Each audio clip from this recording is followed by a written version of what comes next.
What's up, Moto Buddies? Mike here from Taco Moto Co. What is the Taco Touch? It's the best service in the industry. Virtually 24/7 tech support via email or text, and it's like having a dirt bike doctor on call every day of the year, helping you fix your bike or recommend parts or setups for you. If you've ever received an order from us, you'll know that the Taco Touch extends to our fulfillment, and our orders come with the coolest stickers that you've ever had, buying parts from anybody before, and a handful of root beer barrel candies. All of our Taco Moto Co. branded components come with a no questions asked lifetime warranty, and we'll even extend out the warranty of other manufacturers, OEM, and aftermarket parts where we can, sometimes for life. We test and tune endlessly and exhaustively and obsessively. We're trying to destroy everything that we can before you get your hands on it to look for weaknesses and to improve it, or to make recommendations to the manufacturer. And if it's something that doesn't meet grade, then we don't offer it on the store. Everything that we carry is something that we have personally used, tested, and ridden, and raced, and knows meets the high Taco Touch demanding standard. Go out and get some adventure. Heather Lewis is on this week's show and shares a few nuggets of motorcycle knowledge. While Jimmy interrupts, as usual, they touch on girl bikes, suspension settings, how to ride better, and tuning for traction and feel. So you'll have to watch this week's show. And we are live with Tech Talk Taco Tuesday. This is a dirt bike test production where Jimmy Lewis and sometimes his co-host talks about motorcycles and motorcycle-related products. We try to answer your questions, give you good, solid information and advice about the things you may be curious about your dirt bike riding, all those kind of things. Welcome. Thanks for joining in on the live show. If you are listening to this on a podcast on Apple iTunes, it's probably, I don't know, you're probably looking back wondering, like, when did they record this? Long time ago, maybe, because we're having a hard time getting those things put up there based on, there's a lot of open sponsorship opportunities, if you will. So we're waiting for someone to come in and buy that first chunk of 30 episodes, get it up there. But making us get out of our normal routine and come here on Tuesday night is thanks to KTM. KTM is powered by a distinct ready-to-race mentality. Did you know that? KTM is the world's leading high-performance street and off-road sport motorcycle manufacturer with North American headquarters based in Murrieta, California. Over the years, KTM has built a reputation as a fierce competitor on racetracks around the world, and the brand's remarkable global success is reflected in every product it develops and every move it makes. Specifically, the move it made to sponsor this podcast, right? I think so. So, yeah, thanks to KTM for helping us out. Doesn't mean that I'm only gonna answer KTM questions tonight. That's it. I'm gonna have to I won't. I'm just kidding. But I'd like to, brought to you by Climb, our special guest tonight. Our special guest, like she's a little giggly, huh? No, not giggly. You're not giggly? Not giggly. Our special guest tonight is, guess what? It's my wife, Heather Lewis. Is I sit next to you or far apart? Well, we got to do social distancing, right? Oh yeah, that's right. So just make sure. These? Well, you can, and that way you can kind of hear yourself and you hear what I'm saying. I wear them a lot of times when there's a lot of people in here. Oh, there's no one in here. There's no one in. Yeah, there's no one in here. That way you can hear how much when they start jabbering. You can tell them to shut up. Oh, okay. So, welcome to my show, my podcast, Heather. What do you think? I don't know yet because I've never done this before. So right. I'm afraid I'll have to read some crazy stuff or like pronounce people's names that I don't know or. You know all the shticks then. Yeah. You know how we've made this out.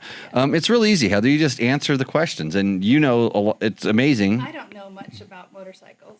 Yeah, you do. No, I don't. You know way more than most people. Okay, maybe. It's because it rubs off. Some of it rubs off. Oh, like.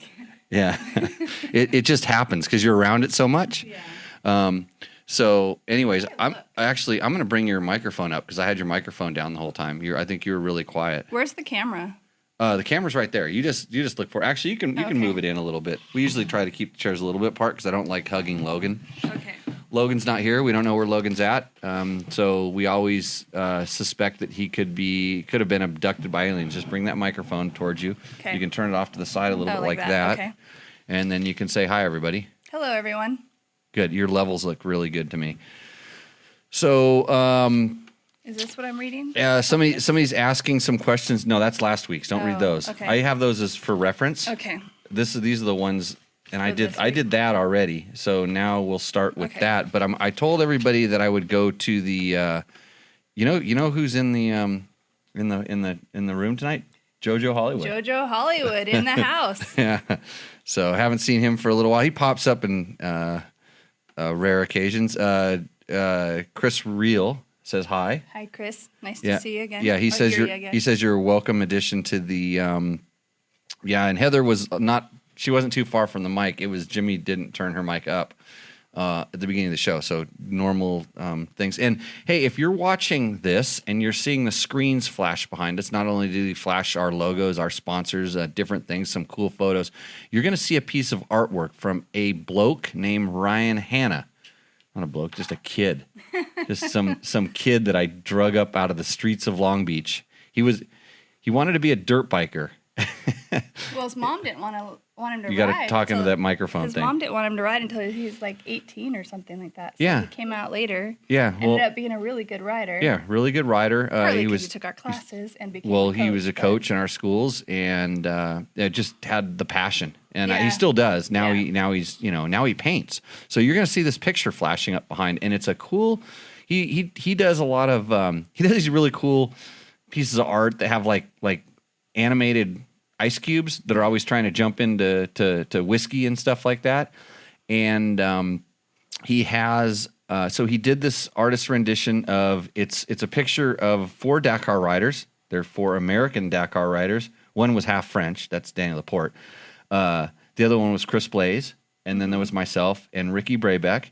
And it's a picture of us like sitting on a set of dunes, like looking out into the dunes. And it's pretty cool. He put us all in our time, in the right timepiece, and in the right gear, and super awesome. So you can check him out. And man, I forgot to write down his web. It's RBH Artworks.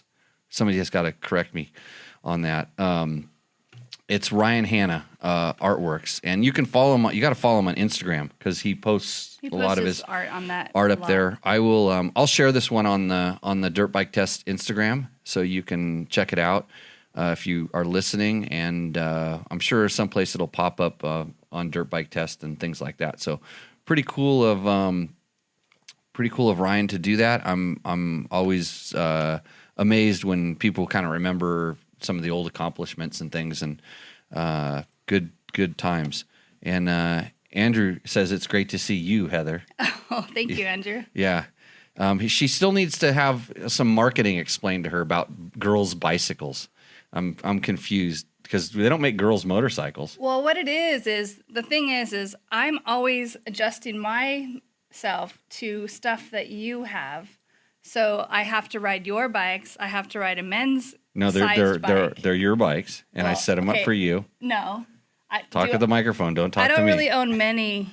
We have our tandem mountain bike. Right.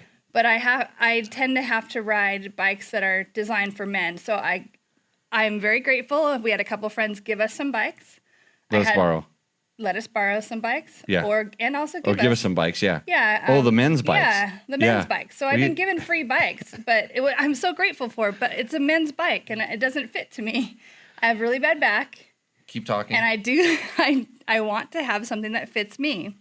So I rode a Live bike by Giant, and I really liked it because it fit me. It was actually the first time I've ever sat on a bike where I was like, wow, this actually fits. So that's why I wanted to talk to him about what's he sent you the marketing package because you forwarded it over to me. What's the difference? No, I found that online. The difference between a Live bike and a men's bike versus a women's fit. Right. And there is a difference. Why don't they make women's motorcycles? Because I'm not going to turn this into a bicycle podcast. One other of the motorcycle guys did that, and everybody beat him up. But I actually enjoy it. I don't care. No, motorcycles are a little different because it's not they're more adjustable, I think, to be able to purposely fit someone. Because I don't think the you're seat- not providing because you're not providing the power on a motorcycle. Yeah. It's not so. It's particular. not dependent on the position of where your body is to the bars. Well, it is. I take that back. There is that factor. But when you're on a bicycle, your seat distance, you don't have this big long seat between you. You have a little tiny seat that you have to sit on. So sitting in that little tiny seat, having to reach for the bars is different. And then like the bar height is different. And that bar height is not just about the bar height. It's about I believe it's about the angle of the head of, I don't know what you call it. The fork angle, or I'm not sure. The head stay, the fork tube, the rake and trail of the bike, and there's so much. And there's a lot of that in motorcycling, but there's it's just more. I think there's more specific things for women on bicycles versus men, and it might be that it's just marketed to women, but it might fit a small man too. But I don't want to keep going. I'm not a small man. I don't want to keep going into stuff about the bicycle, but Liv has studied. They actually did some research on what the average size of women's body. Don't worry, Andrew's dropping the product marketing knowledge in the chat room right now. So. Good. Yeah, no, it is good. No, yeah. I mean they actually. You were did supposed some to call him. research. You're supposed to call him and bug him. I've called him and I didn't want to bug him. He likes texting. He's like a kid. He doesn't like to talk. I'll text you, Andrew. Sorry. Yeah. So anyway, sorry to rant. Yeah, he threw that out there. Why don't motorcycles come in sizes? They do. They're actually, like the Beta X Trainer, the KTM Free Ride. There are some alternate sized motorcycles out there now, and it's kind of cool to see some bikes that have the right kind of performance for those kind of riders out there. So kind of a good time for everything. Wow, everybody's texting me right now. Why do they? I think they do. I think they do it as a joke. I get the text, the phone starts vibrating and beeping. If I were better, I'd have it all set up and things. Okay, so we didn't ask any questions in the chat room, and Martin says Jimmy Lewis and his better half. Oh, thank you, Martin. Yeah. So you have to start with the question by the first guy. Okay, Joe Doyle. Jimmy, compliments on your hat collection. Can you please touch on rims? Excel versus Warp versus Tusk. I don't even know what a Tusk rim is. Or does it really matter? Looking for durability over stock for my XR400. Well, the XR400 is a good choice, first of all. And no, it's horrible. You have to kickstart it. I like the XR400, though. I used to love that bike. Even though I kickstart it, you have to kickstart it. Yeah. It makes your right leg stronger. Right, and you should have to learn how to kickstart a motorcycle before you can ride an electric start one. It's good to know how to kickstart a bike. Yep. And then it says, good T4 number 60, thumbs up. Yeah, that was probably because he's asking a Honda question, and sponsored by KTM. By the way, thanks KTM. And I will answer this question no matter what. So basically, with rims, this is what I've found: you are going to get what you pay for, and you can pay it's a real progressive curve. It really, really ramps up. So when you see those. And it really drops off when you're buying something on eBay, a Zing Zong semi-round, multiple sized in one fit rim for $22. Those are blems that God knows where they found them, and that's exactly what it is. So it falls off very steeply on the low price. You get into the mid price, and there's lots of really good options. And then you go up into the XLs and the DIDs, and they usually have one or two really super high-end rims. And you are going to to go up to the ones you're all of a sudden you're going to get possibly lighter weight, and they're trying to go for some strength there. And sometimes they have different shapes, and there's all kinds of stuff like that. So I've run pretty much every kind of rim you can think of, except for the really cheap ones. I've run a Tusk rim. I have a whole Tusk wheel. I did the tour of Idaho on a Tusk wheel, and I probably haven't said this out loud too many times, but probably one of the dumbest things I did was that wheel at that time when I bought it was kind of unproven. Oh. And it was a new wheel that just happened to have the new tire on it that I threw on the bike, and I kind of forgot which one it was. And that was the one that ended up my bike for Tour of Idaho, and I never tightened a spoke the whole time. Yeah, you didn't have it was a complete wheel. It was a complete Tusk wheel, which included a Tusk rim, hub and spokes and whatever. I've used Warp 9 on some test bikes. We have a couple of those rims that were on bikes that I've bought used that are tour bikes. And, I the way I would put it is it depends on if you really want super top end performance, you're going to pay for it. And if you're racing and you're spending a lot of money to go racing, maybe you want to spend that extra money. But you can't decide whether you're going to hit something that's going to bend your rim on a trail ride or in a race or whatever. So let your he's looking for durability. Durability. Well, that's durability is part of quality. It's part of quality, and I think once you're up into the mid price range, the durability, because the what's going to bend a rim or cause the rim to go bad is kind of unavoidable, and the difference in the hit between what a super expensive rim hit may take and a medium expensive rim, I think there's what we call a catastrophic hit. Yeah. It's going to bend anything. So well, there is one way to solve this problem about durability is to look where you want to go, and when you come up to the rock, look beside the rock. Don't look at it, because then you won't hit it. You I know there sound is like some... a riding coach. People get on me for that. They're like, just quit telling me how to ride. I want to buy better parts. Okay, well, I'm no, just go saying. ahead. No, you're doing good. Keep talking. Keep talking. If you want to, increase the timeliness of how long you can have something on your bike, be a slow, ride slow to ride fast, whatever, all that good stuff. Any good parts. Yeah, but it's just avoid the big things. And I know I've done it multiple times where I can't see very well, so I hit things that I probably shouldn't. And I tend to look over and go, oh, did I hit that? Oh, shoot. No, my rim's fine. Okay. So, next one. Yeah. Kendrick Ward. Any maps for the 2015 YZ 450F? So I spent a lot of time emailing back and forth. It was YZ 450F, a 2015 YZ 450F, back and forth with Kendrick, because he just I'm like, what kind of map do you want? I had like 20 of them, and I had them from back then, and I kind of had my notes, and so he texted me back, or not text, we were emails back and forth, and then I said, hey, I'll text you a picture of it, because I had to take a picture off the old Yamaha tuner. On the new one, the new app, I can email it to him, and then he doesn't have to punch it in. But couldn't you put those into the new app and save them? No, because the app is not compatible with his bike. He has this little handheld power tuner, which was bitching at the time, but now we've evolved. And even Trevor last week was reaching out to see if anybody had any really good maps for the YZ250FX. And he hasn't got back to me whether somebody sent him the most awesome map. We made a couple that were really good. I mean, just quickies, Can you take the characteristics of that old map and then transcribe it into a new? Yeah. In a lot of the maps that I have, I just have this set of I have 9 base maps in my old Yamaha power tuner, and if you tell me you want something that's that feels like it gives it more traction, or you want something with more throttle response, or this or that, I know where it is, and it starts at 1, and then there's 3 columns. It's 9. It's like everything in that thing's grids in it, and the first 3 are like more traction. The middle 3 are kind of these blends, and the last 3 are all throttle response maps. Okay. So, and if you're ever tuning a bike, and because Trevor asked me, he's like, how did you do that? How do you do that? And it's like, it's real simple.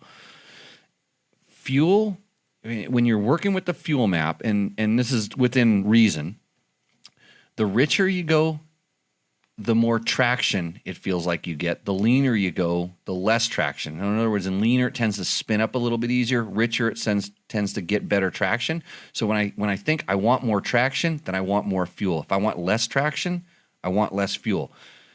So I always think about fuel as the rear wheel. Then when I'm working on like what I feel at my wrist, the throttle response, that's ignition. And so if I want more aggressive throttle response, I want it to be more responsive, I add ignition, so that's plus on ignition. And if I want to tame the throttle response, a smoother, less responsive, I take ignition away. So ignition is at your wrist. Fuel is kind of at the rear wheel. Yeah. If that's the most simplified way I can do it, and that's the way somebody kind of started pointing me in that direction. They told me fuel is traction, because we didn't have the option to do ignition. So he's like, do you want more or less traction, and where do you want it, like at what point in the throttle? And now you can blend those two things. So if you're doing something and then maybe you add a little bit fuel, but you kind of like it, but you want a little more response, at that point you can just, instead of taking fuel away, you can give it a little bit of ignition, and it kind of crosses over. So leaner is less gas? Leaner is less gas. Leaner's less gas. Okay, just like a skinny girl, less gas. Skinny girls make less gas? I don't know. I'm just saying. You're going to get yourself in trouble, and you're not even having tequila. And then you have the richer, which is more gas. Okay. Got it. So with the wheel, the more, you said the faster spin up, you want more fuel to be, so you want it to be richer. So if you wanted to spin up quicker, you would lean it out. Lean it out. Lean so it you out. Make it less. Less traction. Okay. Yeah. Okay. Less traction. Yeah. Okay. So you're ready to go. You're as equipped right now as 90% of the guys that are tuning stuff on the internet. No. I promise you. Spencer Bloomer says hi. Hey, Spencer. Everybody's saying hi to you. Because no one's seen me in ages. Yeah. I've been locked away in my job. Let's see. Eric Featherston says stock rims are designed to get tacos. Straighten them out when you do a tire change. I've done that. I haven't had much luck doing that. It kind of depends on the bend. How do you straighten them out with the? I've actually clamped vice grips on them and beat them, or channel locks, big nice channel locks, and bent them back when it's kind of a hickey to the side. And I've beat the crap out of them when they're bumped the other way, and not so much luck. And he says, when you check the chain adjustment, look at your sprocket bolts and check your spokes. That's good too, especially on a new. And that was the thing with the Tusk wheels. I knew when like on the second day when I looked at it, I'm like, ooh, I put that one on there because I probably unproven product in my world, but it was a great way to test it. In the end, when everything succeeded, I was happy. But then I was being really careful when I was riding on that ride. That wheel is still on one of our rental bikes today. Mm-hmm. It's still round, and I don't recall having to tighten the spokes on that any more than any other wheel. So I would buy another one. When I was at Dirt Rider, we had a couple of companies send us some stuff, and it was, it was in earlier days of Chinese kind of knockoff stuff. And we had some stuff that was pretty bad. Like you'd have to check the spokes after every moto, every time you rode it. Mm. So got a question here on the Cody Joseph says, my brother just bought a 2020 KTM 300 XC TPI. I have the same bike, but a 219 carb version with a smart carb. Okay, they're not the same bike. Yours has a carburetor and his has a fuel injection. So I haven't even read the rest of the question, but here I go. We both feel like his could be stronger at low RPMs. What? We have both played with the power valve, and it helped a lot. Would you recommend the JD Jet Tuner to cover tuner over going with higher compression head? Well, that went a different direction. I thought he was going to say that carbureted bike feels like it's so much faster because it has the little bit of lag, and the lag goes rah. And so he's asking if he can jet his bike to meet. Can he jet? Yeah, can he jet his bike? So I do not have a ton of experience with the smart carb, but I'm going to tell you that those are generally smoother and flatter feeling than the stock Mikuni that your bike came with. So it doesn't have as much snap and hit. So they kind of feel slower. And the fuel injected bikes, when you kind of respect that smoothness, and since you have a smart carb, you understand smooth, and that's fuel injection. Now you're wanting a little more pizzazz, and I don't know that you can get that with the. I think you can with the smart carb, but like I said, I don't have enough experience. Does the same concept transfer over though? The one that you were talking about with the tuner of the other bike. Or do you have? Or can you still use the leaner and the gas fuel? And but you have to. Well, the smart carb has an adjustment on the outside. It's not like you don't have to go in. And, I know you're not doing it with a computer. Yeah, you're not doing the computer. You're not doing it with a computer, but you're doing it with the actual carb. Yeah, can you do the same concept, the leaner and richer and for the most so part? Forth? For the most part, that's the same. It doesn't feel like it's as separated as it is with the digital stuff, as although it should be, but it's not. So, man, if you play JD Jet Kit with the stock carb is probably going to get you from what I recall on that bike, it's going to get you the best performance for the stock carb, but it's not going to be the best at being smooth, and it's not going to be a 2020. It just won't be that. So we both feel like his could be. Wait a minute. We both feel like his, which means the 2020 Did I just go down the wrong road with that? I don't know. I No. can't So, see what it says. So I get confused sometimes. Yeah, his could be stronger. I played a lot of power valve help. Would you mind JD tuner over going with higher compression? Okay, so they're asking about tuning the TPI. So it was what I thought it was. Okay, so tuning the TPI to be more like the smart carb. So yeah, with the TPI bike, yes, I would go with the JD jetting tuner.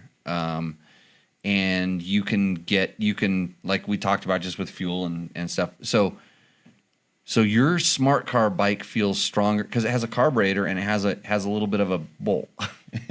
Stronger. It has a little bit of there's that analog delay. Oh. So it kind of snaps to life a little bit quicker.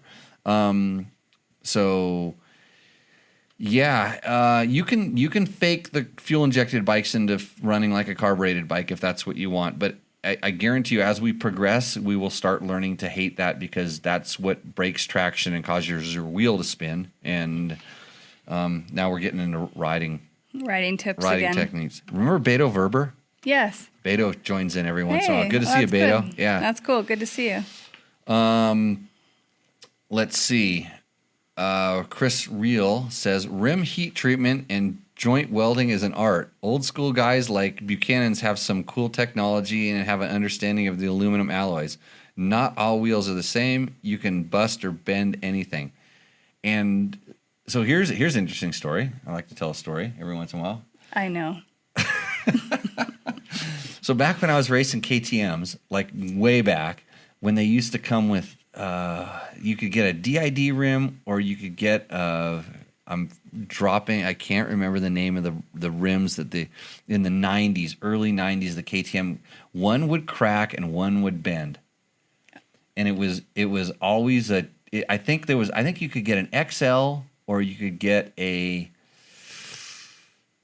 somebody, Chris, come on, you were back around back then. You know, Dave Chase is here. He'd just tell me because it was like that was Dave goes, you can crack them or you can bend them. What do you want? And in Baja, we would go with the ones that would bend. And in the desert, we would go with the ones that would crack because we didn't, we had pits a lot closer. It wasn't a long of a ride. And I think it had a little bit to do with budget, because you had to replace them all at the end of the day, anyways. And I think the ones that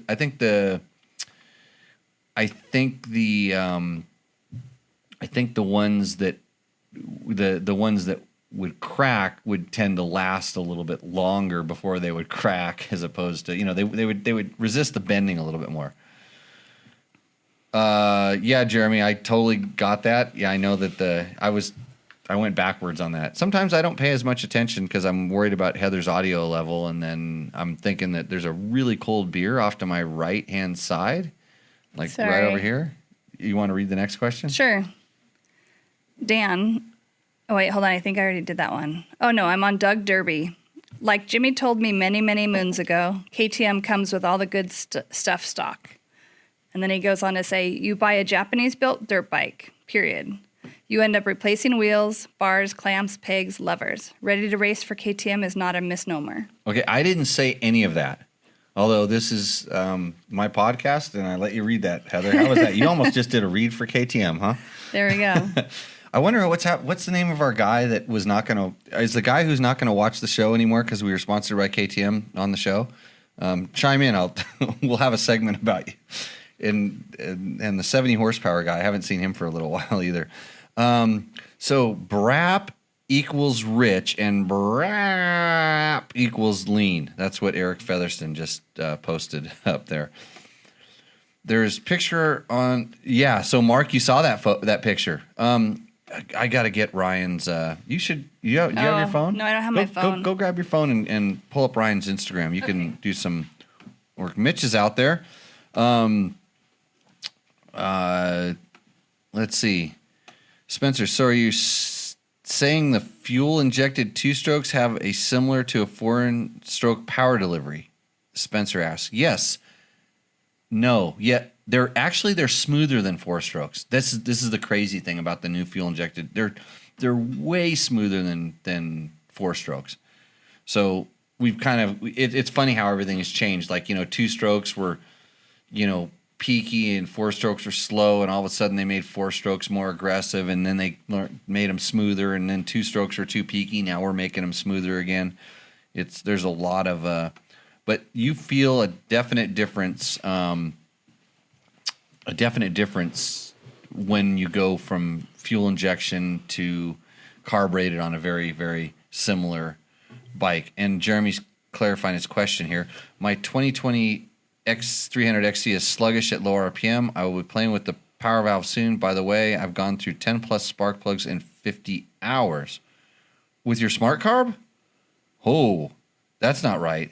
Something's funky with that.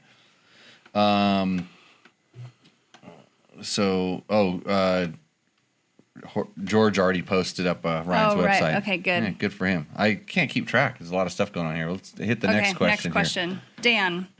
Dan says, in reality, there is not much you can go to any ADV bike to make them work like one might expect. I've become very biased on this and very opinionated as well.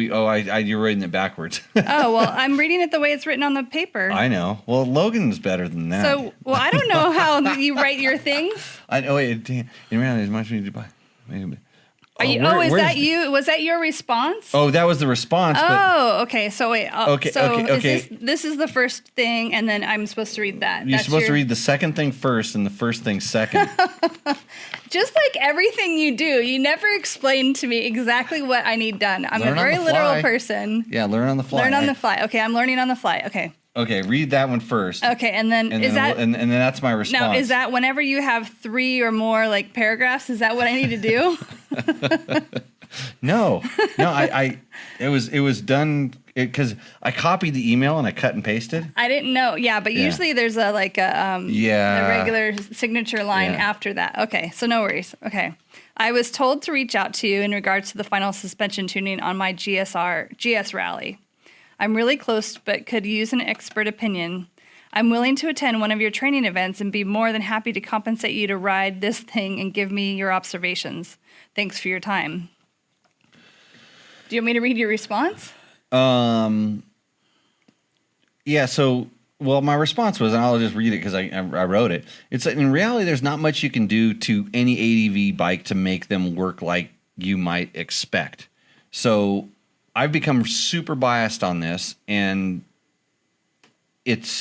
I'm opinionated because I ride adventure bikes and I've tested adventure bikes, and I can ride them at a high level, and I realize that there's a point where anybody can override the bike. You just expect it to work like a dirt bike, and so I have all day long. I've been going back and forth with Dan, he's been getting me the information I wanted. He has a 1250 GSA Adventure, and he replaced the suspension with traction.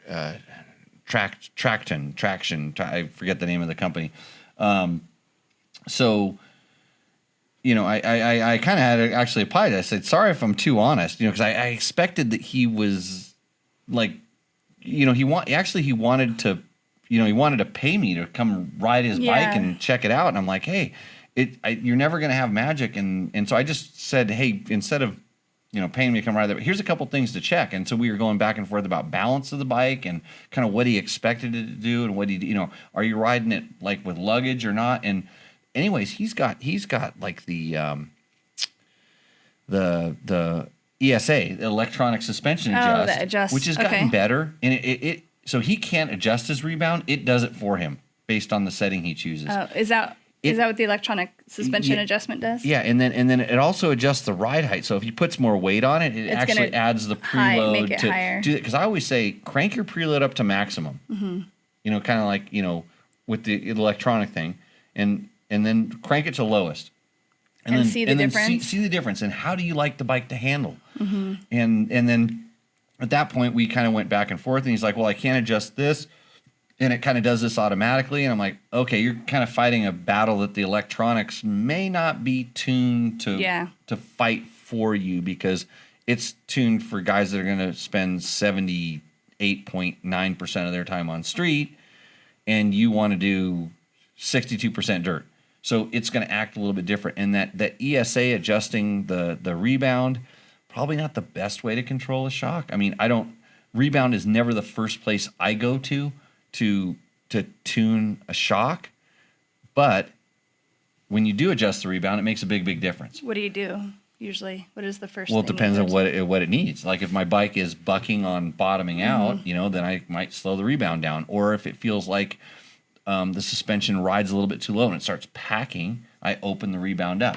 But these aren't things that a electronic suspension adjustment can do. So he's in a tricky conundrum, and I just kind of wanted to just break the ice and say, look, it's never going to work like your XR650, which he has. Yeah. He has a really good XR650 that had some Johnny Campbell settings in it from Bob Bell at Precision Concepts, who knows what he's doing with those bikes. I have that suspension setting on our only XR650 anymore, and that is a wallowy. I love that bike. I know. That's why it's still there, because in case we have to go adventure bike riding. Did you hear her? It's almost like me talking about the Husaberg. She just fell in love with that. She's been in love with that bike for a long time. Yeah. That's a good adventure bike. It is a good adventure bike. If it had an electric it's start, a nice and ours couch. used to Yeah, have ours used to have electric start. Yeah. But it doesn't work anymore. It's still on there, 18 extra pounds but bonus. I do actually kick blame it over. blame Alan Roach. No, I know. I remember when he did it. Well, no, he made the wasn't electric bad. start. I know, and you got. But blame him because his shipping container got broken into that had all the gears. Is that how we got it? No. So he manufactured. Baja Designs actually manufactured electric start kit. Okay. And they press on this big gear ring onto this flywheel, and it's a real unique part, and that's what wears out. It's just hard on it the way that they activate it. So mine's worn out. That's why it doesn't work anymore. Besides the charging system is junk and all the other stuff. But he had a bunch of those, way more than he'd ever need. Well, someone stole them out of his shipping container. And so they don't exist anymore. So there's the one part. Yeah. So I can't fix it. So blame Alan. Okay. I Blame haven't ridden Alan that Roach. bike in a long time. Remember this Jerry Bernardo character? Yes. He loves Heather too. Oh, thank you, Jerry. I still use your shadow trick, and it's Oh, the shadow trick.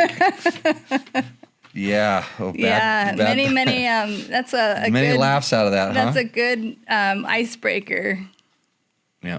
So I'm going to go back to Cody, who was talking about his. So my brother's bike still feels sluggish at low RPM, as well as my 19 feels instant and very strong. So I'm just going to go back to like the instant and very strong and sluggish. You guys, what you need to do is I love doing these third gear roll-ons. So you need to find a nice smooth, go to a drag strip that's not being used for safety reasons only. Get your bikes going in third gear. Let them go to just above idle. So you're just lugging them down till they're just about ready to run. And then you count 1, 2, 3, and you guys both roll your bikes on and go and see which bike is faster. See which one pulls better and which one is smoother. And the fact that, and we were doing this, Trevor and I were doing this on the YZ125X and the YZ250FX just to do some stuff.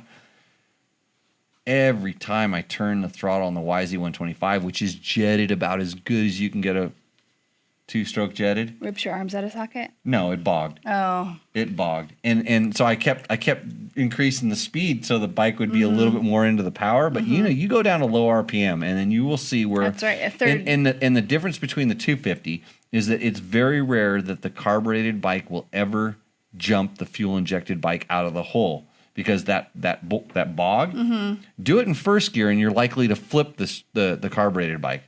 You might flip both of them. But do it in third gear. We're actually doing a true test of power. A roll-on from rolling on, so from roll bottom. on however as fast as you can. Just hit it. Well, on the fuel injected bike, you go from 0 to wide. Yeah.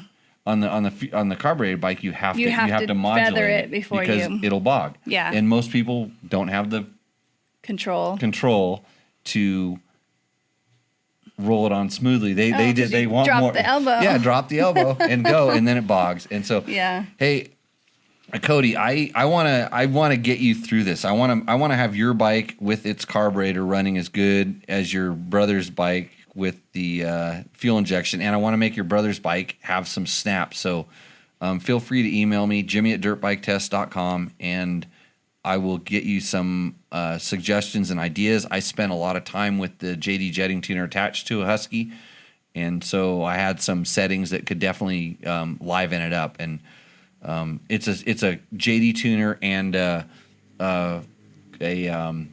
Willy Boys are out there again, huh?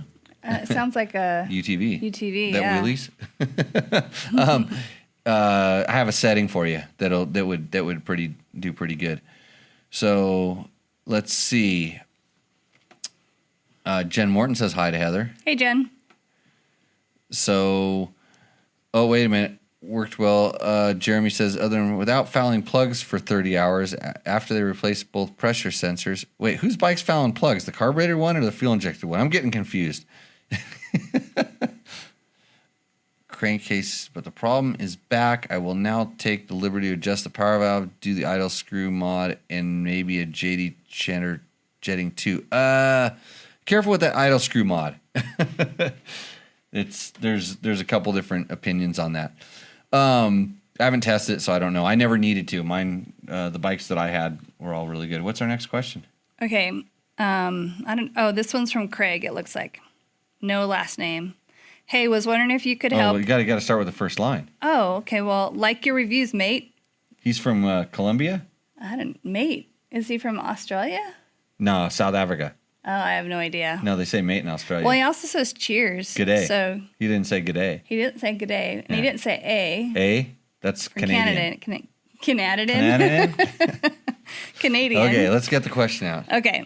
Hey, was wondering if you could help out with an opinion, given you probably get to ride lots of different bikes. At the moment, I have a KTM 1290 Super Adventure SAT, an 1190 Adventure R, and a new GSA 1250. But unfortunately, I have a dodgy neck, so I'm looking to get the most comfortable, compliant, softest riding big bore adventure bike that I can. The KTMs always seem to ride a bit harsher or firmer. I find the new 1250 BMW seems to have gone I think he wants to say gone the a bit, but he should be saying have gone a bit the same way. So looking for something softer riding suspension wise. Dang, no wonder it's hard to read these things. Oh, poor Logan. I know. No wonder he's scared away from us. Yeah. So. Well, everybody has a hard time with it. So he's looking for something softer, riding suspension wise. Would still love to go big skids and wheelies, of course, but not absolutely necessary. This guy's got some bank. A KTM 1290, 1190 Adventure R, and a new GSA 1250. Yeah, well, he's testing them out, and then he's a probably dodgy neck. Sell them. Yeah, you're gonna spend a lot of money fixing that dodgy neck. And yeah. I don't know. Maybe you're the one with the dodgy neck. Yeah, you understand that. I understand that completely. So you're right. The KTMs tend to be a little bit harsher and firmer, and I have not ridden a KTM or a BMW 1250 yet, but I suspect since that's where they're losing customers to, they're trying to go in that direction. So I'm just suspecting, and I haven't paid a lot of attention to it, but yeah, it's probably getting stiffer and firmer. The problem with that is, and you hear it all the time with adventure bike riders. Oh, my bike bottom's out. Oh, it's like the suspension is too soft and all this stuff. So the manufacturers are responding to it from a marketing perspective, not a performance perspective. So, yeah, some of these bikes are stiff. Like when I rode the KTM 790, and I still feel the stock 790 Adventure to this day is way, way too stiff on the initial bumps. It just feels like it's going to jar you. Yeah. But that's the... And if you don't know and you think that that's good, oh, this is race or this is, I'm sitting there going, no, this bike should be comfortable. And the 1090, I thought they hit a home run with the 1090. Honda did a great deal with the Africa Twin. The Africa Twin, like when it first came out, I was blown away by how good the suspension was. And in fact, I remember talking with some of the engineer guys going, you guys are going to have a big problem because this thing feels so good. Guys are going to bottom the crap out of this thing and break things, which kind of happened. Doesn't it matter like how big this guy is or how little he is? I mean, or does that not matter? So like, would it be stiffer if you're like, let's say you're a big 300 pound, 250 pound guy, and would it matter what bike these are or no? No, I'm kind of talking in generalities, but yeah, usually the bigger guys don't have that problem with the because they sack it out because their body weight. Their weight adds to that. Yeah. When sometimes when people load up these bikes, they never even notice that if they ride it completely stripped down, like a KTM 1290, which the KTM 1290 is actually pretty good as well. It's kind of the same thing as the 1090. So the Africa Twin came along. They really did a good job with the suspension, getting that initial compliance and having it ramp up in progression, so it felt like it had, you know, a level of safety that wasn't common in adventure bikes. It was better than the KTM 950s that tended to kind of blow through the stroke. But you had to realize, hey, I'm riding an adventure bike. Yeah, that's the thing. Go back to ride slower. Ride within its limits. And I always say this, if your adventure bike is bottoming out, you're riding too fast. and you didn't expect it. Yeah, you didn't expect that you're riding too fast. I ride mine all the time, and I see a bump coming up, and I go, it's going to bottom out. And I'm usually able to scrub off enough speed so it's not bad. But if I didn't know to scrub off speed, and I can scrub off speed better than almost anybody, and then I hit the bump, and it's like, whew, that was a lot. And then I wonder what, like, the regular guy who just said, oh, I just spent $22,000 on this bike, and it's got Dakar-inspired suspension, and they slam into it, and then they wonder why they're all rolled up into a ball afterwards. So, but he's talking about that sort of initial bump compliance and stuff. So, and another thing I want to kind of bring up there is, like, when you start talking about your neck, is well, it could be riding. You know, if you're sitting down, you're sitting down, and all the suspension. Yeah. Your legs don't get to do some of the suspension they can do. You know, maybe the seat is not doing its thing, but also I was thinking wind protection for me is the biggest thing, because buffeting your head or a heavy helmet, wear a lighter helmet. Yeah. Buffeting, have a, you know, I'm assuming the GSA has a really good, I don't know because I haven't seen the new one, but the windscreen. They have a good windscreen. Yeah. Remember you always liked the BMW because of the windscreen. It's funny, when we used to ride, do adventure bike rides, and we had a KTM and a BMW. Heather wanted to ride the BMW on the roads. Yeah. And the BMW off the road. No, you wanted the BMW on road and the KTM off road. Yeah. I would switch it up. Yeah, switch it up. But that was when my neck was really bad. I did the buffeting of the wind. I think 80 miles per hour was my max.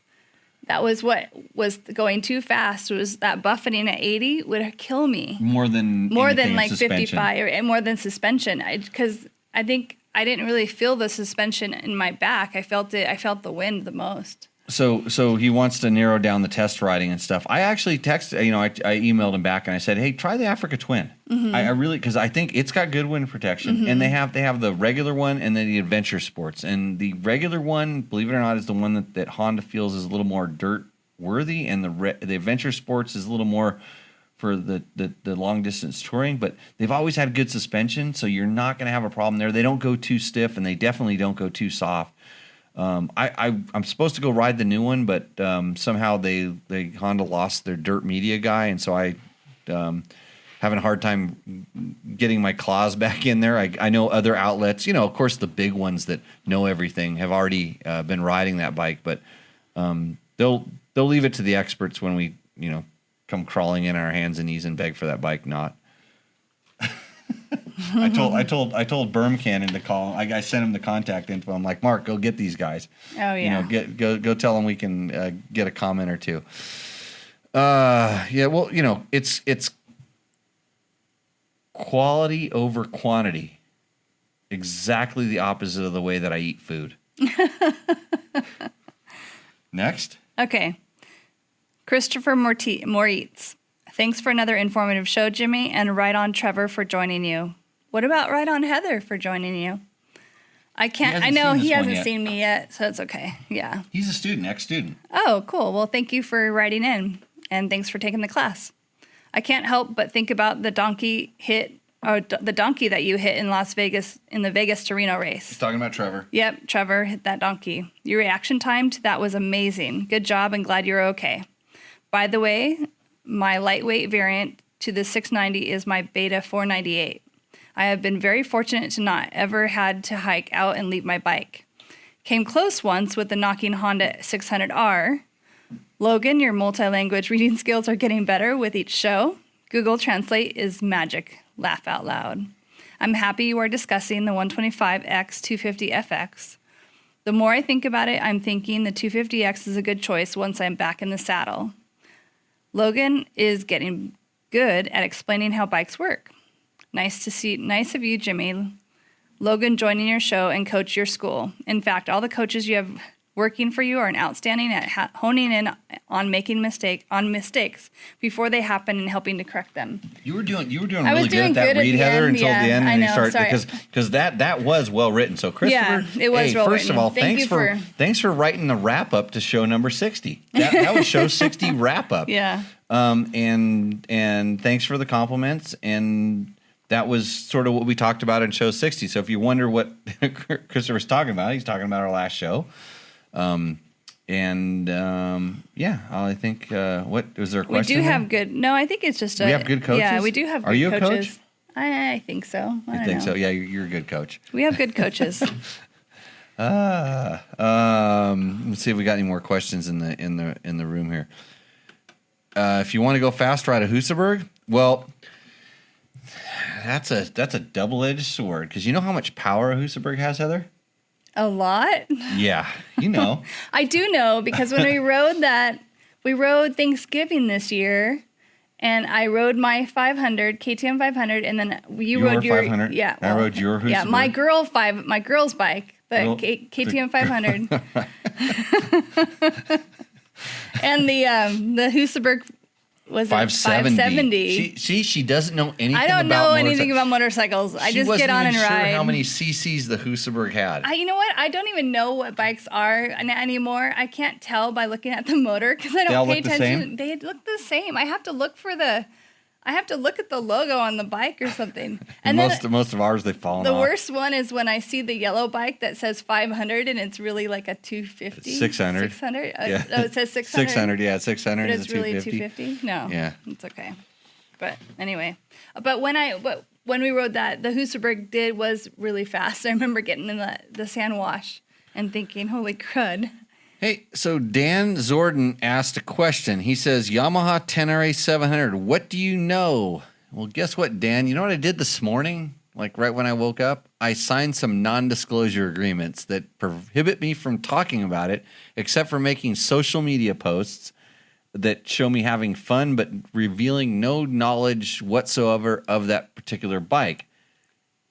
But on June 4th, I may or may not be riding one, and on June 9th, you're probably going to see the best information known to man on that bike relayed to you. Because there are some things you should know, like because I hope you're a U.S. citizen. So. Andrew Short posted a picture today and said, what color, blue, black, or white? I'm getting a blue one. I request a blue one. You like the blue? It's like blue and black. Blue's Yamaha colors to me. Yeah. You know, red and Very whites, true. they're like traditional colors. Like I raced red and white Yamahas. I raced blue Yamahas and never raced a black Yamaha. But well, adventure bikes, they usually go towards black. People do, but yeah. So I wonder if Andrew gets one before I do. Oh, it'd be devastating. Where's Andrew? Okay, next question. From me, or over there? I didn't know what you meant. Like, I didn't know if you were reading next question on there. because you're literal. Yeah. Okay. Sorry. That's okay. Okay. KTM TPI bikes, the 2006 200. That's the guy's name. Oh, okay. So the 2006 200, or is it 2006200? Since he's commenting on a KTM post. I'm sure he's probably 2006 and 200. 200s are kind of a KTM thing, unless it's a Kawasaki thing. What was your first bike? First, what was the first bike you ever rode that was a good motorcycle? Me? Yes, you. What was your first good motorcycle you really enjoyed riding? I enjoyed riding the XR 250, I believe. Was it a 250? My first 4-stroke. Once I went from 2-stroke to 4-stroke. You're not gonna say KDX 200. Oh no. The KDX 200 I liked. Right. But it yelled in my ear. 2-strokes were always screaming at me, and I'm an emotional rider. I do not like my bike to be screaming at me. Okay. Unless I'm on the motocross track. So it was the XR250 that it was the XR250, and that's when life changed for me. I was like, oh, I love this. You're a 4-stroke. I can lug the bike. I can enjoy the sound and hear the birds while I'm riding. Just kidding. No wonder you get along with Johnny Campbell. Yeah. No, but I do. It was so much more mellow. The four strokes. It was funny because I thought you were going to say so when I met Heather, when I remember meeting Heather, I was on a Husky 250 and I was 14. Right, and I don't know how old, but you can do the math. And I pulled up next to her on my KTM or Yamaha. I don't remember. It was just a motorcycle. It was a white motorcycle. Yeah, we were on the bomb run of some race. Bomb run race? It was Badgers. It was a Badgers race out at Barstow. Yeah, and we were practicing the bomb. I think we were lining up for the bomb. No, we were practicing. It was the day before. And we were practicing the bomb run. The bomb run because it was European Scramble. So yeah. Because I remember that race. I rode 125, 250 and open that day just to make money, you know. And I managed to steal a KTM 500 from Dave Chase. I don't think he knew. I think it was one of Dan Smith's bikes or Danny Hamlin's bikes or something. It was actually Dan Smith's probably, but actually it was probably a 540 because that's why it was sitting in the shop because nobody wanted to ride the 540 because they weren't that good. But anyway, so long story short, I pulled up next to this girl she was probably all of 5'2" at the time. Oh yeah, probably. And I weighed probably like 100 pounds. Or maybe less. 100 pounds on a 1982, 87, 83, 84. I don't know. Husky 250. What side was the Kickstarter on? Left side Kickstarter. I couldn't touch the ground. Couldn't touch the ground.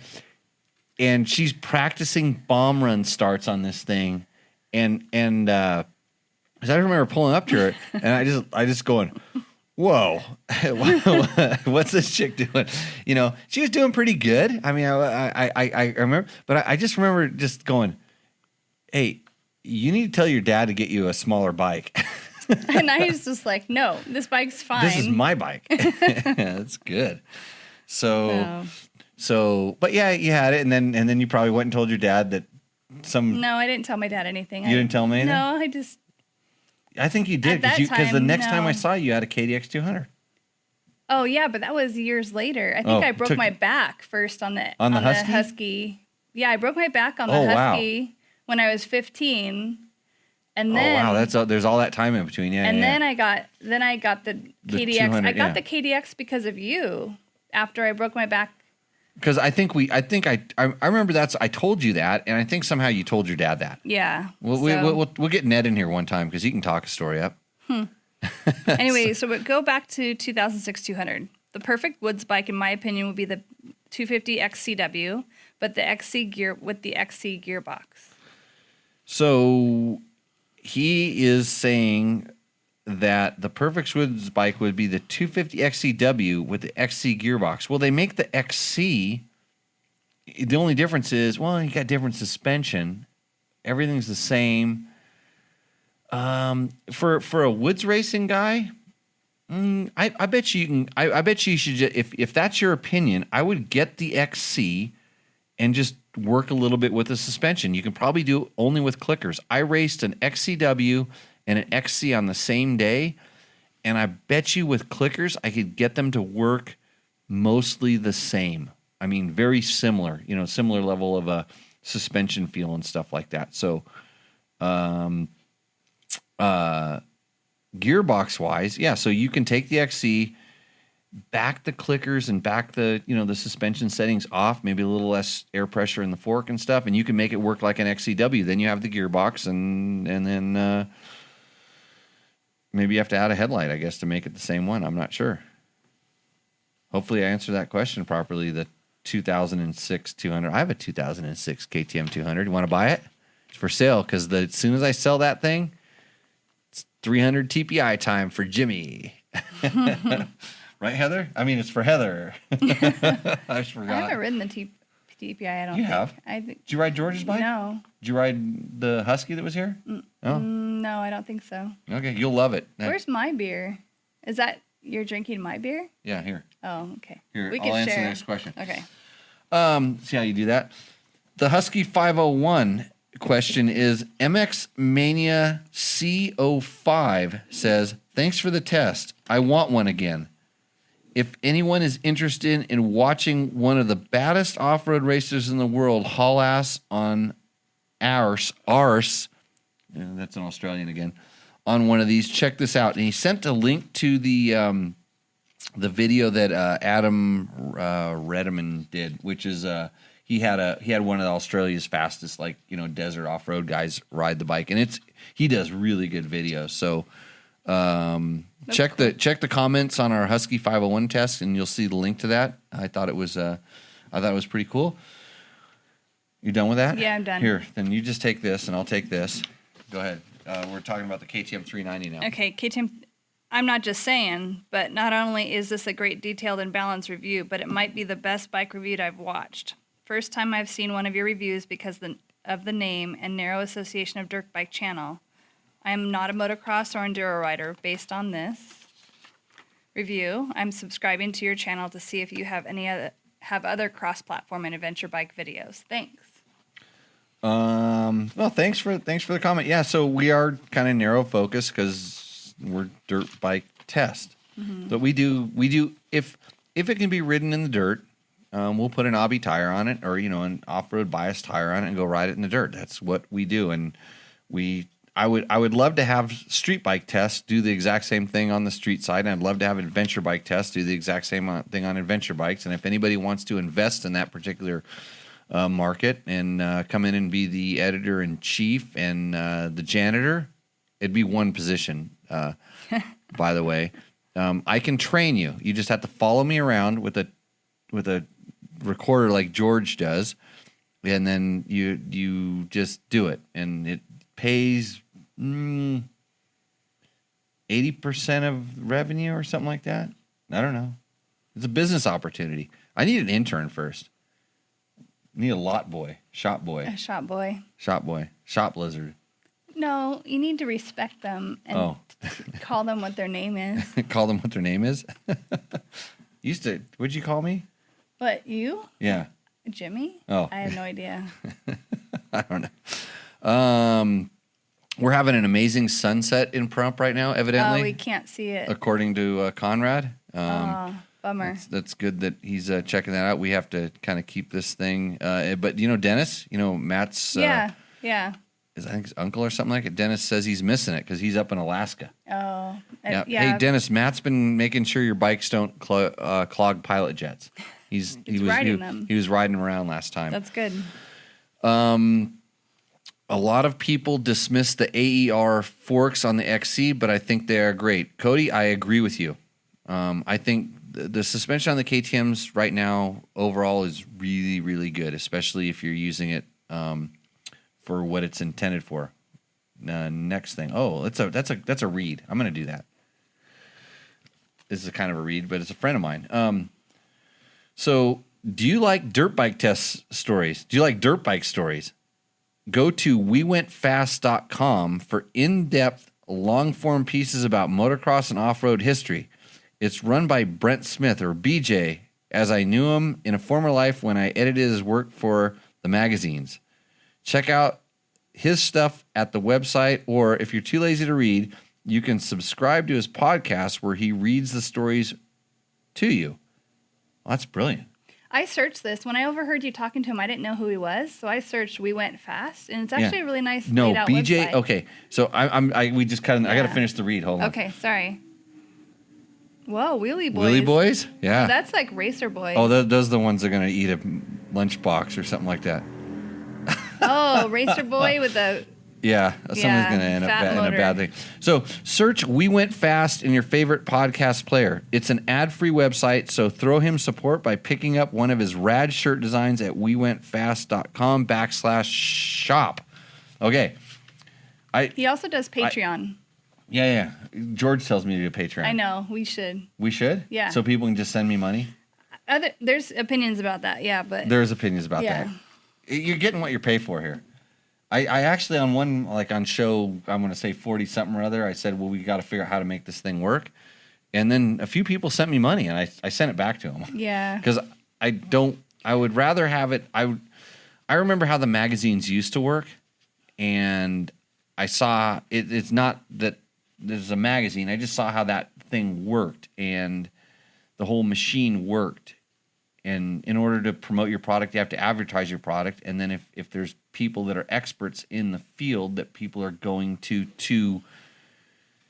to learn, like people that will trip across this podcast, live show, video, you know, you're going to get some stuff. And so funny thing, I actually was talking to BJ. He's a good friend of mine, through work, and he does some of the best researched long form articles, just like he says, that tell stories. He's got one on Danny Hamill, and when he said he was doing one on Danny Hamill, I'm like, let me help you with it. Let me help edit it to make sure it's factually correct. And he didn't. I don't know if he knew or he didn't know that I raced with Danny when I did. And I'm like, I have photos. I can dig some photos up because he was short on photos, and that's the kind of cool stuff that this collaboration sort of allows. Although both the reason we were joking about how it's hard to make a nickel selling a T-shirt, and you always have to have new designs. And I got a thing because I subscribe to his list because I want to see when he puts up new work. I was gonna do a read that I pulled off of his newsletter. He's like, "Oh, don't do that because that's only for my subscribers," and he was tracking it. Yeah, It's tricky to be in this business right now to try to stay afloat and do what you love. And he does it for essentially free, like we do it essentially for free. And we're just trying to kind of keep this thing going. But really, if you want to do some cool historical pieces, if you're new and you wonder about the history of this sport. Different or you things. Hear a name or something. You hear a name. You want to know who who the hell is Bob Hanna? Yeah. BJ's probably written a story about that, and he used to do stuff for us at Dirt Rider magazine when I was editor of Dirt Rider, and I always felt like I couldn't pay him enough because I knew how much work he put into it, but it was a passion, and he did some really cool stuff, and and the good thing about this being able to segment your publishing is now you can sort of target your audience, and it's up there if you want to read it. But you'll find something cool there, and you'll learn something kind of like when you listen to us babble about dirt bikes and dirt bike related products. Didn't Eric from Racer X used to write like that? Eric Johnson, Eric same Johnson thing. used to write those long stories. Long form stories, and in the magazine days, here's the thing: in the magazine days, you had to cut it down and edit it down into a digestible piece that would fit in the pages. You only had so many pages of stuff in it, and those guys would just cram word after word in there, but it was all good. And you're like, God, we have to take this whole section out. I hate to do this to you, and I wasn't really doing it. It was the page count doing it. I would have left it in there because once I started reading these things, like half the stuff I read in my screen, I'd fall asleep. And I was like, oh, geez, this dribble again. But, it's usually a bike test that I wrote. But the historical stuff was interesting too. Yeah, read his stuff about, because he did the research and he had a unique perspective on it. And he works with ESPN, does a lot of stuff for X Games. Brett does? Yeah, BJ, yeah. Yeah, so, check out We Went Fast. Let them know that Dirt Bike Test sent you if you're into that kind of stuff. George actually already posted it. Good. Good job. I was thinking about calling George on the phone, but might be too much technology for me at this point. Plus, it's 8:11. Are we done? Are you done? We got more questions. We're not done till we get to the end of the questions. Okay. Well, we have 4 more pages. No, we don't. Let me see. What's the next one? I'm gonna rip through these pretty quick here. I can read. Wait, no, we don't. We're at the second to last page. We're good. KTM 350, Chris Blanchard says, how does this bike ride on the road? I hear the KTM 500 EXCF vibrates at the foot pegs and bars quite a bit. Heather, you're the vibration The queen. Husky to me vibrates. And I know they're the same bike, but it's different. I don't feel it on the KTM, but on the Husky I did. So, on to that. So, the KTM 500 and the KTM 350 EXCF vibrate exactly the same at a different RPM level. Like if you're talking about the vibrations that are coming out of the motor shaking around or whatever it is, but it's so minimal. They're so smooth and they ride. They are much better. If your wheels are a little bit out of balance, it'll override anything that you're feeling, from the vibration from the motor. And it's even the two-stroke, like the counterbalance two-strokes now are just amazing compared to an old one. So they're working on this stuff. I don't think that it's a point even worth really bringing up. I mean, I don't really talk about it in my tests because I don't even notice it. Yeah. But you can screw it up by just putting on tires that are out of balance and things like that. having something loose on the motorcycle. Or body position, sitting down versus standing. I didn't really notice it when I was standing up, but I did notice it when I was you sitting. don't notice. And he's talking about maybe the vibration Yeah. you feel through the foot pegs or the handlebars, and But that's where I there's a feel lot the of stuff vibration. I never felt it in the handlebars. I always feel the vibration in my feet. in the foot pegs. Yeah, and you don't feel it on the new bikes, No. except for Husky. Yeah. Thanks, Heather. I was trying to get Sorry. Husky to come on and advertise, and now that's done. Well, just because vibration could be a good thing. Uh-oh. Here we go. Richard Springs says, thank you very much for your very informative video. I have a 216 Africa Twin, and I love it. Well, thanks, Richard. Yeah, there's a new one coming out. I'd like to ride it, but I'm going to have Berm Cannon get on the horn and get the Honda guys and let us know. Hi, Jimmy. A question for Tech Talk Taco Tuesday. I have been experiencing sharp pains in my wrists, arthritis related. I'm 64 when I hit a sharp bump. Oh, yes, flex bars, Heather says? Yes. I ride a 2017 Husky TE300i. Might vibrate, right? The Does he have suspension top is great, but on sharp hits, I have a sharp, short pain. I want to keep riding for years, so I'm thinking about adding something like flex bars to soften the sting. Yes. What, in your Well- opinion, is the best system for this extra bit of shock absorption, and pros and cons? I don't currently use a stabilizer, if that matters. Terry. One thing, I know we're not supposed to go back to body position, but body position, is he leaning on the bars or is he just is he balanced? Man, I'm and glad not- you came into the show. You know, we run an off-road riding school. You can check it out at www.jimmylewisoffroad.com. But my scientific brain keeps going Right. to body position and ergonomics and Because the makes a pain doesn't difference. hurt as much when you don't have an extra 20 pounds pushing on your it. hands Yeah. So when you're doing not it. So saying that he's not going to feel that that hit, which the flex bars help no, with. I wouldn't even have But I gone mean, there. yeah, I would, sorry. No, I didn't wouldn't. mean- I wouldn't have gone there, and not in a good or bad way. I mean, just like I didn't even. I was just going to go straight to the products. Yeah, but I you're think you're exactly right.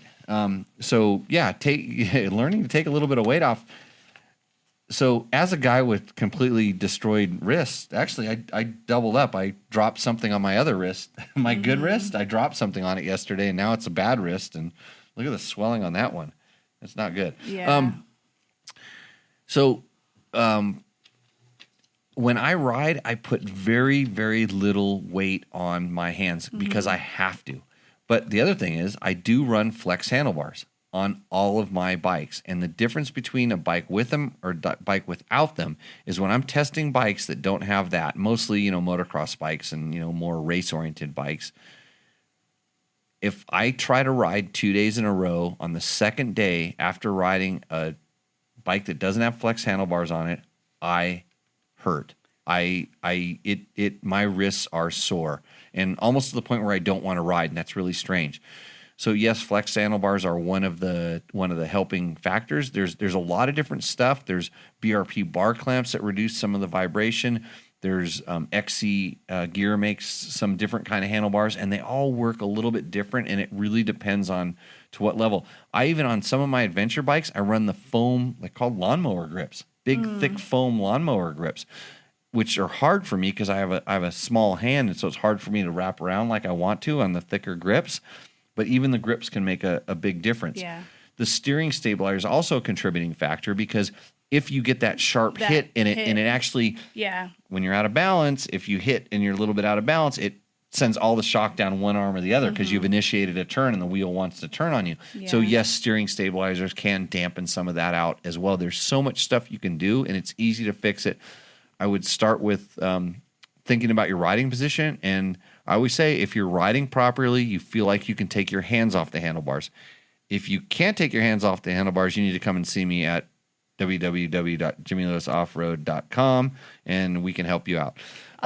I was riding in Mexico with Hooters on Scooters race, or not race, Ride, yep. ride with Jen Morton and with Baja Bound Moto. They on that tour, and I rode. I think I was on a new Yamaha, and they were test bikes. Yeah. And I did notice that because we didn't have didn't have your setup, which is the flex bars and all the nice stuff and the steering stabilizer. Right, and one other I thing. did notice it very The much. very, so. very first thing that you do when you feel that, if it's like bleed the air out of the forks. Yeah, Make I didn't do that. I know, so I know. It's Yeah, probably, well, you wouldn't do that because it's not technical enough. But always, if your bike feels a little stiff, always. I mean, it's funny because when I'm riding with Diamond Dave all the time, the first thing we always do is the minute there's bleed the air out of the forks, and so there's a lot to go there. But anyhow, Yeah.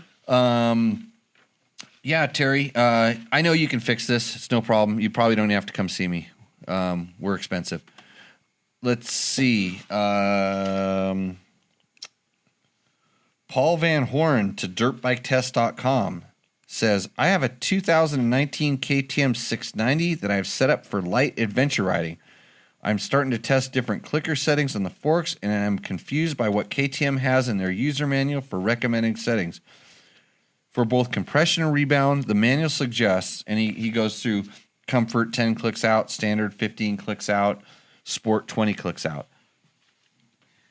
He says, this seems opposite of what I would expect. I looked at the 790R recommended settings, and they have what I expected as recommended and more compression and rebound for more aggressive. Is this a typo in the 690 user manual, or is there something unique about the suspension setup I am not considering? So, comfort 10, standard 15, sport 20. You know, to me, that is looking like a typo because usually stiffer means more sporty. But at the same time, sometimes, and have I ever said I'm not a fan of the KTM 690 out loud? No. I said it all the time. Oh, I have no Yeah. idea. Maybe I don't watch you enough. Come on, honey, every Tuesday night. No. So I think it honestly, that bike could be, who knows, because it's kind of a unique bike where they're trying to get it to do everything, and it may be a typo, but I could actually see where the way that they have the valving set up, that they feel that it's set up more for on-road riding. And is it compression? It's compression and rebound. It says compression and rebound. You know what? I'll bet you that manual was written at Friday at 4:30, and the guy that was writing it needed to get to the bar. Is what I'm guessing. Kind of like I need to get to the bar right now, but they're all closed. Just who knows? It doesn't seem right to me, and it is the kind of opposite of what I feel is sort of normal. We freeze up. Is it frozen? We froze up on that one, but not this one. Oh, okay. Is that all the questions? Yeah. We ripped through the whole thing. We're done. We're done. We have to do that one more time. You get to read it this time. I'll let you know when. I got to look and see if there's any more questions in our chat room. Let's see if I push play. It probably actually, because I was so not paying attention to it. Any other questions on the in the chat room? I don't think so. Thanks, George, for posting that stuff up. I would have called you, but you probably had a couple in you. You're just going to insult me. You're going to tell me I should probably go get a job down at Little Caesars or something like that. Hey, thanks everybody for joining us. You guys really help make this show kind of what it is. Yeah. Share it with your friends, especially when this. Well, there's the artwork. Oh, Ryan's artwork is up on the screen. Or it was. Oh, yeah, it it's still up is there. now. Yeah. I'm kind of bummed because like my bike should be just doing a roost while it's standing still. Yeah, but the one thing he did do that was really good is you notice we all have 1 foot down. Yes, I did. I actually did look at that. I commented on it. I'm like, oh, thank God he didn't put with me 2 feet Yeah. down. I feel so out of control. I'd like literally have to cover my eyes. I wouldn't know what was going on. Yeah. So we are gonna wrap this thing up again.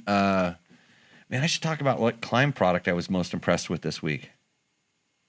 Your climb hat. That's this my hat is. I know it is. I might steal this hat from you. That's it's actually my really hat? Comfortable. That's my hat. Is it your hat? It's my hat, just like when you gave me my hat. Yeah. It's really oh no, comfortable. it was the F5 carbon helmet that I was wearing. Oh yeah. How light you that did thing say was. it was really nice. I blown away because I've been wearing other helmets lately, Mm-hmm. and I loved. I put it on and I handed it to somebody. I said, "Feel that." It was at me at the cabin. Oh, it was you and Kelly. Yeah. We kind of like, hey, check this helmet out. So pretty. Check out. Actually, they're having a big sale on them.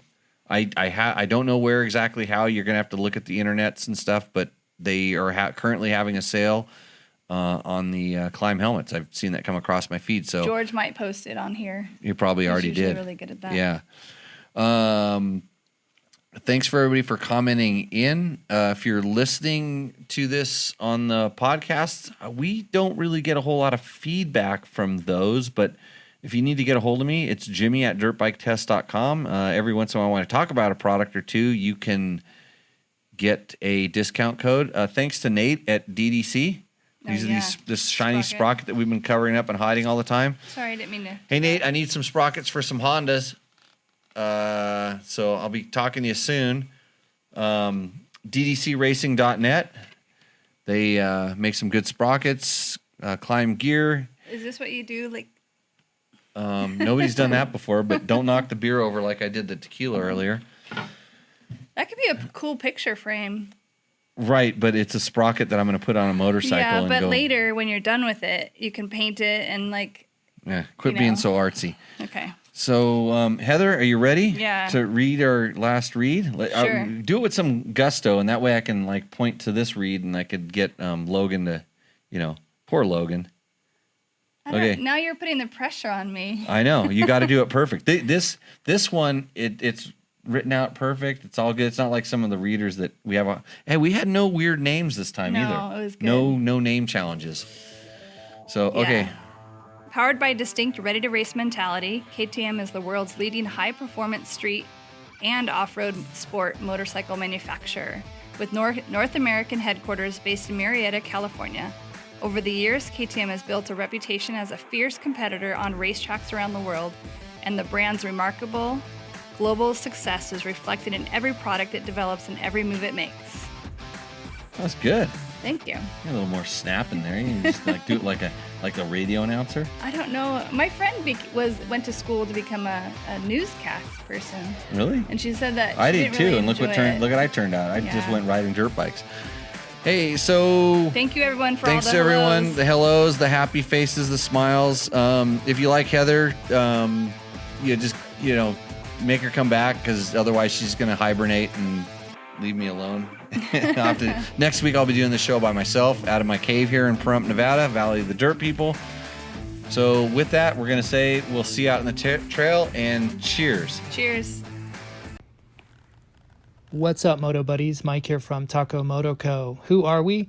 We make and sell the ultimate products to perfect out your Austrian dual sport motorcycle, a KTM EXC, EXCF, XCFW, Husqvarna FE, and FES.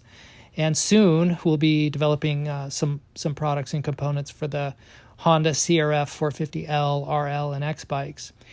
We build out bikes for our clients and friends, from Sunday Trail specials all the way up to fully equipped global slayers like what RTW Paul is riding on as he travels around the world on an EXC 500. In late 21, we'll be rolling out a full service suspension shop as well as a motor program, full rebuilds, blueprinting, balancing, getting rid of the motor buzz and the big bore KTM thumpers, top end, valve grindings, the works. We want to extend, ultimately, what we're after is to extend your ride day and your endurance and your stamina, and be able to keep you on the bike for more riding years. We've got a bunch of 70-year-old riders out there who, with our help, hopefully will be riding well into their 90s. Taco Moto Co. Find us out on all the socials. Go out and get some adventure.